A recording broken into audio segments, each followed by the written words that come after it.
ఆదిలాబాద్ జిల్లా వార్తల విషయానికి వస్తే ఇచ్చోడ మండలం ముక్రా కే గ్రామంలో రుణమాఫీ కాని రైతులు వినూత్న రీతిలో తమ నిరసన వ్యక్తం చేశారు. పంట పొలాల్లో పట్టాదారు పాసు పుస్తకాలు పట్టుకొని సెల్ఫీ దిగుతూ ముఖ్యమంత్రి కార్యాలయానికి సెల్ఫీ ఫోటోలను పంపించారు. ఇప్పటికైనా ప్రభుత్వం 2 లక్షల రూపు రుణాలను వెంటనే మాఫీ చేయాలని లేని పక్షంలో తమ గ్రామంతో పాటు జిల్లా వ్యాప్తంగా రైతులు హైదరాబాద్ వచ్చి సెక్రటరీని ముట్టడిస్తామని ఈ సందర్భంగా హెచ్చరించారు.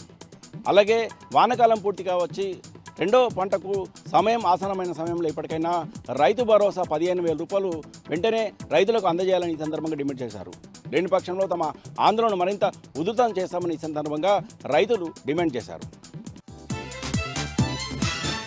ఇక మరో వార్త విషయానికి వస్తే ఇచ్చోడ మండల కేంద్రంలో జాతీయ రహదారిపై పాడి రైతులు వినూత్న రీతిలో ఆందోళన చేపట్టారు.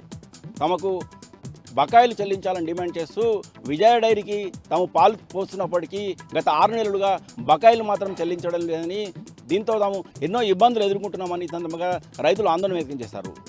తాము రోజు విజయ డైరీకి సరఫరా చేసే పాలను రోడ్డుపై పారబోసి వినూత్న రీతిలో నిరసన వ్యక్తం చేస్తారు. ఇప్పటికైనా ప్రభుత్వం స్పందించి వెంటనే పాడి రైతులకు బకాయిలను వెంటనే చెల్లించాలని ఈ సందర్భంగా కాంగ్రెస్ ప్రభుత్వాన్ని డిమాండ్ చేశారు.